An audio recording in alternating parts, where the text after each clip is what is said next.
Praise the lord. ప్రభు అయిన యేసుక్రీస్తు నామములో మీకు శుభములు. ఈ దినము కొరకైన దేవుని వాగ్దానము, నీవు నా కుమారుడవు, నేడు నేను నిన్ను కంటిని. అపోస్తల కార్యములు 13:33.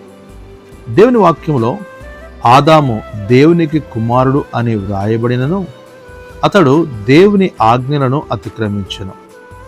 మరి ఒక వ్యక్తి దేవునికి ఎలా కుమారుడుగా ఉండగలడు? దేవుని వాక్యం సెలవిస్తుంది, ఎవరు యేసుక్రీస్తు ప్రభువును అంగీకరించి ఆయనందు విశ్వాసముంచుదురో వారికి దేవుని పిల్లలకు అధికారంను అనుగ్రహించాడు. ఎవరు అపవిత్రమైన దాని నుండి ముట్టకుండా ప్రత్యేకంగా ఉండెదరో వారు దేవునికి కుమారులు. అంతకంటే ప్రాముఖ్యముగా ఎవరు తమ అతిక్రమములను తెలుసుకొని అనగా ఆ చిన్న కుమారుని వలె పశ్చాత్తాపడెదరో వారు దేవునికి కుమారులుగా చేయబడదురు. ఈ దిన వాగ్దానము ఇశ్రాయేలుపై పట్టాభిషేకం నొందిన రాజును తెలియజేయుచున్నది. ఇది రాజు దేవునితో కలిగి ఉన్న ప్రత్యేకమైన సంబంధమును గురించి తెలియజేయుచున్నది.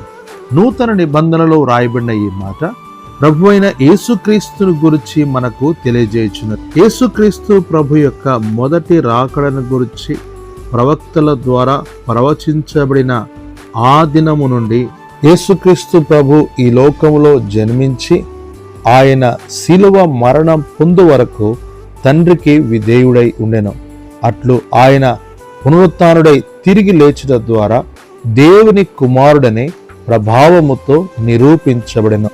కనుక దేవుని బిడ్డలమైన మనము కుమారుడైన యేసుక్రీస్తు తండ్రి అయిన దేవునితో ఎలాంటి సంబంధము కలిగి ఉన్నాడో మనమును దేవునితో అట్టి సంబంధము కలిగి ఉన్నట్లు తీర్మానించుకుందుము. అట్లు ప్రభు కృప చూపునుగాక. ఆమేన్.